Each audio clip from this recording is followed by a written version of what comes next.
मैं ऑफिस आ रहा हूँ और बड़ा अजीब लग रहा है। अजीब इसलिए लग रहा है क्योंकि रिस्ट्रिक्शंस हो गई हैं, और ये इसलिए हो गई क्योंकि ओमिक्रॉन बढ़ गया है। दिल्ली में करीब करीब, ये कहा जाए पूरे देश में 1,000 के आसपास मामले आ गए, दिल्ली में अकेले 250 से ऊपर मामले हैं। दिल्ली में तो विस्फोट हो गया है। और अगर हम नहीं चेतते तो क्या करते? यही वजह है कि कंपनी ने डिसीजन लिया और वर्क फ्रॉम होम शुरू हो गया है। और ऐसे में बहुत कम एम्प्लॉयज़ हैं। कैंटीन में जाते हैं तो बिल्कुल सूनापन। अड्डा एक हमारा है जहाँ पर हम चाय पीते हैं, वो भी बिल्कुल सुनसान। आसपास लोग भी हमारे बैठते थे, वो भी अब नहीं है। मतलब आ जाएंगे कुछ दिनों के बाद, लेकिन अभी नहीं है। घर पहुँचता हूँ, मैं जिम जाने के लिए सोचता हूँ कि चलो मैं जिम जाता हूँ 9 बजे के बाद, तो जिम बंद हो गया है। कल मैंने अपने जिम इंस्ट्रक्टर को फ़ोन किया तो उसने कहा भाई मैं नहीं खोल रहा हूँ जिम। मुझे लगा शायद एक आध घंटे के लिए खोलता होगा। 8 बजे के बाद हैदर भाई घर के आसपास पुलिस के सायरन बजना शुरू हो जाते हैं, और ठीक 2020 याद आने लगता है। फिर वो मंजर याद आने लगता है 2021 का, यानी अप्रैल और मई का। तबाही हुई थी। जो सोशल मीडिया अकाउंट खोला जा रहा था वहां पर सिर्फ मौत की खबरें सुनाई दे रही थी। तो फिर दोबारा ये कहा जाए कि मौत दहलीज पर है, या ये कहा जाए कि तीसरी वेव आ गई है, या ये कहा जाए कि ओमिक्रॉन से कुछ नहीं होने वाला, नेगेटिव तो रहना ही नहीं है। लेकिन ये सारी बातें जो मैंने करी, ये कहीं ना कहीं डरा जरूर रही है, खौफ पैदा कर रही है। बिजनेस वालों को डर है कि अचानक उनका बिजनेस ना खत्म हो जाए। यानी कि जो एक ओमिक्रॉन नामक अपराधी है उसने दहशत मचा रखी है। और आज क्राइम तक पर इसी बारे में हम डिस्कस करेंगे, और ये बताने की मैं कोशिश करूंगा कि कैसे हम लोग सकारात्मक रहें, कैसे अपनी जो एनर्जी है उसको चैनलाइज करें, उसको एक अच्छे वर्क में लगाएं हैदर भाई, ताकि इसका इम्पैक्ट हमारे ऊपर ना पड़े। क्या कहना है आपका? आपने जो पॉजिटिव रहने की बात कही वो बात 100% की है। मैं आपको इसका एक एग्जाम्पल देना चाहता हूँ। अपने ही एक साथी जिसको हमने खो दिया, विकास त्रिवेदी। हमारे वहाँ पे विकास था, वो वीडियो एडिटिंग का काम करता था, मतलब वो हमारा साथी था। और सेकेंड वेव के दौरान उसको कोरोना हो गया था और वो हॉस्पिटल में एडमिट था, और वो लगातार रिकवर कर रहा था। मतलब हमारी उम्र थी उसकी, और वो लगातार रिकवर कर रहा था। हम लोग भी उसको मैसेज करके उसको पॉजिटिविटी देने की कोशिश कर रहे थे, और वो भी एकदम जिंदा दिल था, बोला हाँ मैं ठीक होके आता हूँ। और वहाँ पे उसको ये खबर मिलती है कि हमारे जो न्यूज़ एंकर थे, हमारे जो सीनियर साथी थे, रोहित सरदाना, उनकी कोरोना से मौत हो गई है। इस खबर के बाद उसको इतना गहरा असर हुआ इसका कि फिर वो अस्पताल से कभी लौट नहीं पाया, और आखिरकार उसकी भी हॉस्पिटल में डेथ हो गई। तो कहने का मतलब ये है कि वो ठीक हो रहा था, और उसके अगल बगल जो लोग थे, जो उसके घर वाले थे, जो उसके दोस्त थे, हम सब थे, हम उसको लगातार पॉजिटिव रहने की मतलब रिक्वेस्ट कर रहे थे, और उसका असर भी हो रहा था और वो लगातार ठीक हो रहा था। और लेकिन उसको एक खबर जो रोहित सरदाना की मिली, उसके बाद उसकी हिम्मत जवाब दे गई। वो नेगेटिविटी से घिर गया और उसने अपनी जान से हाथ धो दिया। तो कहने का मतलब ये है कि आप, कोरोना एक नई बीमारी नहीं है। मैं आपको बता दूं कि ये 90 के दशक से हमारे बीच में है, और इसका अलग अलग रूप, हमें अलग अलग रूप में ये आता रहा है। लेकिन ये ज़्यादा विकराल रूप इसने लिया 2020 में, जब इसका नया वेरिएंट कोविड-19 आया। उसके बाद कोविड-20 और कोविड-21 और अब शायद कोविड-22। तो ये जो वेरिएंट हैं ये उनके लिए बहुत घातक है जिनकी हो सकता है कि इम्यून पावर इतनी अच्छी ना हो। लेकिन लकीली हम जो हिंदुस्तानी लोग हैं, हमारी इम्यून पावर क्योंकि बहुत स्ट्रांग है, क्योंकि हम लोग अपना बचपन मिट्टियों में खेलते हैं, क्रिकेट खेलते हैं, धूप में नहीं, लेकिन रहते उसके हैं, बाद तो भी तो मौतें उसके हो रही हैं, नहीं ऐसा नहीं नहीं है। मौत हो रही है, मैं उसके उस पर आने वाला हूँ। मौत इसलिए हुई, जो भी हमारे हिंदुस्तान में मौत हुई वो ऑक्सीजन की कमी से हुई, ठीक है, वो इम्यूनिटी की वजह से नहीं हुई। होता क्या है कि जो ये वायरस है ये लंग्स पे अटैक करता है। लंग्स पे अटैक करने की वजह से आपके सांस लेने में दिक्कत होती है। लेकिन अगर आपको सांस या ऑक्सीजन प्रोवाइड करा दी जाए तो आप ओवर द पीरियड, यानी कि 1-2 दिन में उससे रिकवर, उससे कोप अप हो जाता है और आदमी रिकवर कर जाता है। लेकिन जो मौतें हुई वो ऑक्सीजन की कमी से हुई। उसकी वजह ये थी कि हम इतने बड़े विकराल जो त्रासदी आई उसके लिए तैयार नहीं थे। लेकिन अब एक साल में इस बीच काफ़ी ऑक्सीजन प्लांट भी खुले हैं, काफ़ी हॉस्पिटल की जो सुविधाएं हैं वो भी बेहतर हुई हैं, बेड्स बड़े हैं, हॉस्पिटल बड़े हैं। तो कुल मिला के इंडिया तैयार है, मतलब किसी ऐसी आपात स्थिति के लिए। लेकिन उसकी ज़रूरत मुझे लगता नहीं है कि पड़ेगी, क्योंकि यूरोप में ये वायरस हमारे 1 महीने पहले से 1.5 महीने पहले से ये फैल चुका है, ओमिक्रॉन, और काफ़ी लोग संक्रमित हैं। लेकिन उसमें जो मतलब मृत्यु दर है वो बहुत नगण्य है, मतलब बहुत ज़्यादा कम है। वो हो क्या रहा है कि आपका ये जो वायरस है ये आपको एक खांसी के रूप में आ तो सकता लोग है। अब क्या पूछने लगे हैं कि अगर इतना ही ये हल्का वायरस है तो फिर सब कुछ बंद क्यों कर रहे हैं? चलने दीजिए, थोड़ी बहुत खांसी तो होगी, देखिए चलने होता दीजिए। क्या है कि एक कहावत कई ऐसे है कि लोग हैं, ऐसे धड़े हैं जो अब परेशान हो चुके हैं, जो इतना त्रस्त हो चुके हैं।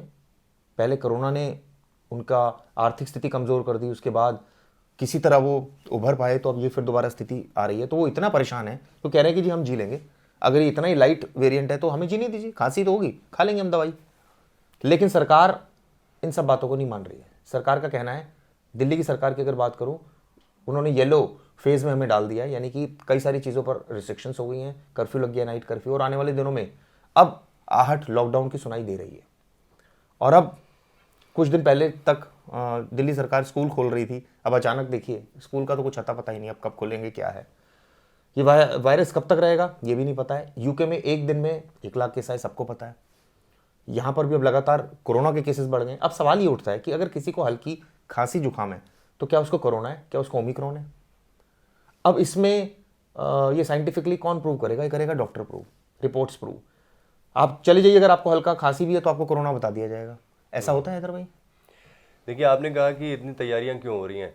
एक कहावत है कि दूध का जला छाछ भी फूंक फूंक के पीता है। तो हमने कोरोना का फेज 2 देखा हुआ है, उसमें जो त्रासदी हुई, उसमें जो मौतें हुई वो देखा हुआ है। तो इसलिए प्रिकॉशनरी ये सारी तैयारी की जा रही है। दूसरी वजह, जो मेन वजह है, आईआईटी की जो रिसर्च हुई है, जो रिपोर्ट आई है आईआईटी, उसके हिसाब से जो हमारी ओमिक्रॉन की जो लहर है उसका जो विकराल रूप ऐसा कहा जा रहा है, फरवरी के शुरुआती महीने और जनवरी के आखिर में आने की उम्मीद, आशंका है, उम्मीद तो नहीं कहना चाहिए, उम्मीद बहुत पॉजिटिव वर्ड है, आशंका है मतलब।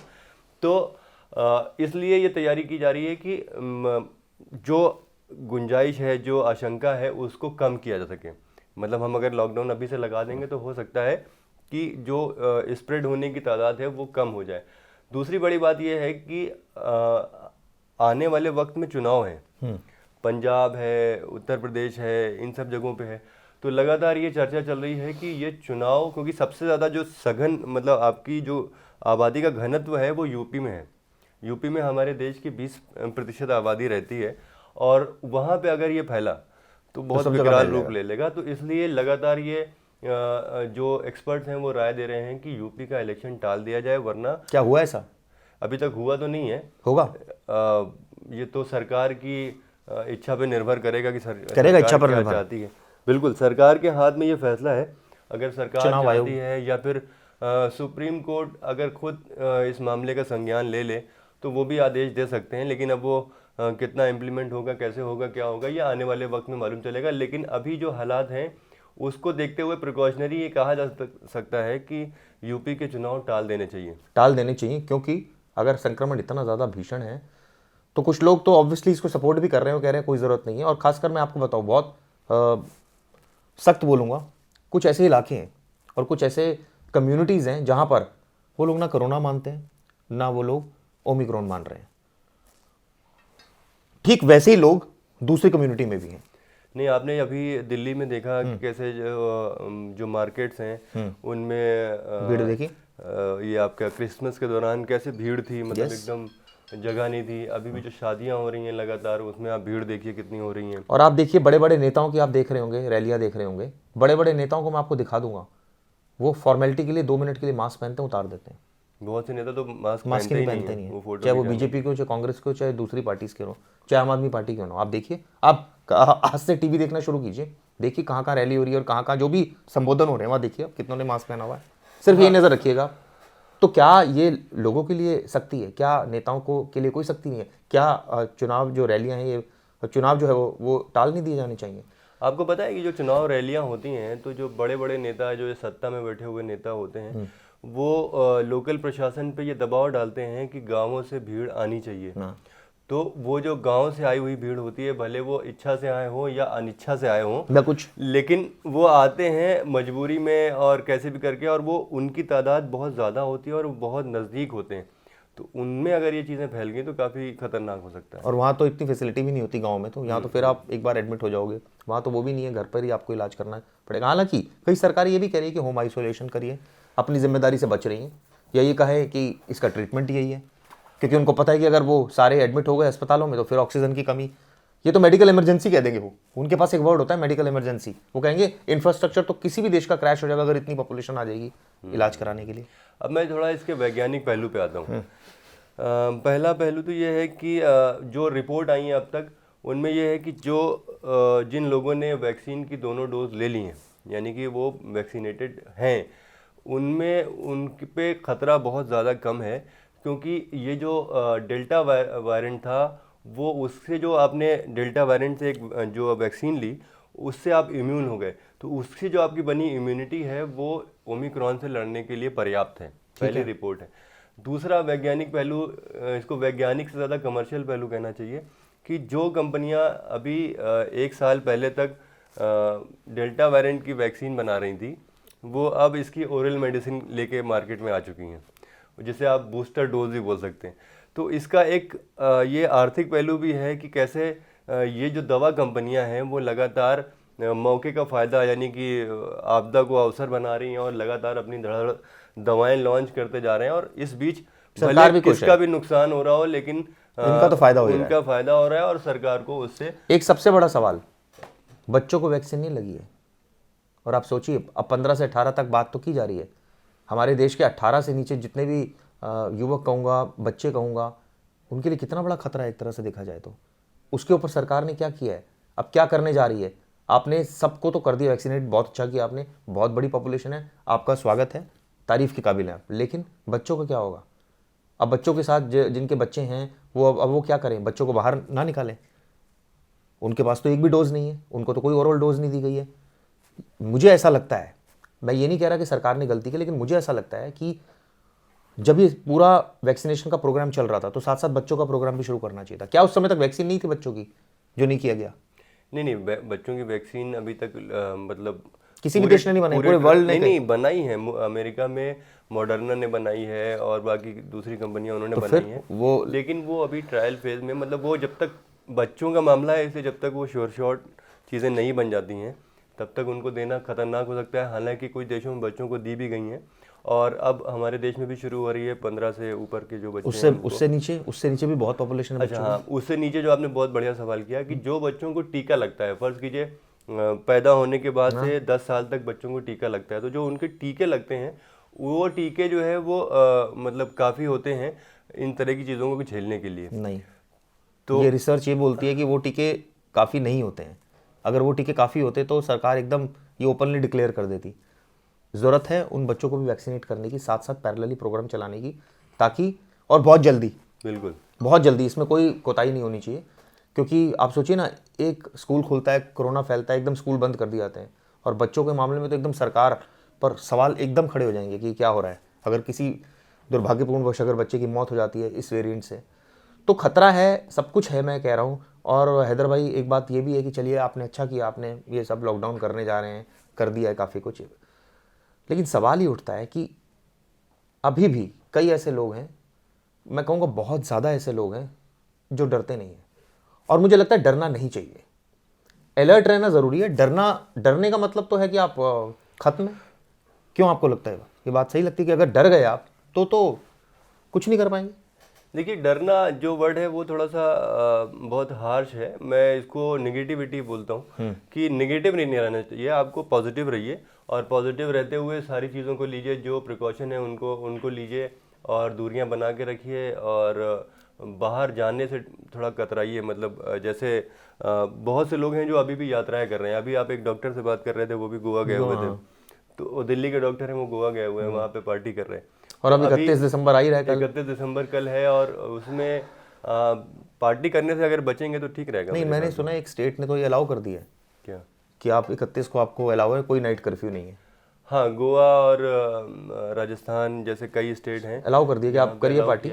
ये लेकिन गलत है मेरे ख्याल से। आप क्योंकि मेरे ख्याल गैदरिंग तो वहीं पे होगी और वहाँ पे इन्फेक्शन फैलने का खतरा है, इसलिए पार्टी वगैरह अभी फिलहाल कैंसिल कर देना चाहिए। उनसे पूछिए जो पार्टी करते हैं। चलिए, तो फिलहाल इस प्रोग्राम में इतना ही। हम कल फिर आएंगे एक नए टॉपिक के साथ। तब तक के लिए नमस्कार। शुक्रिया।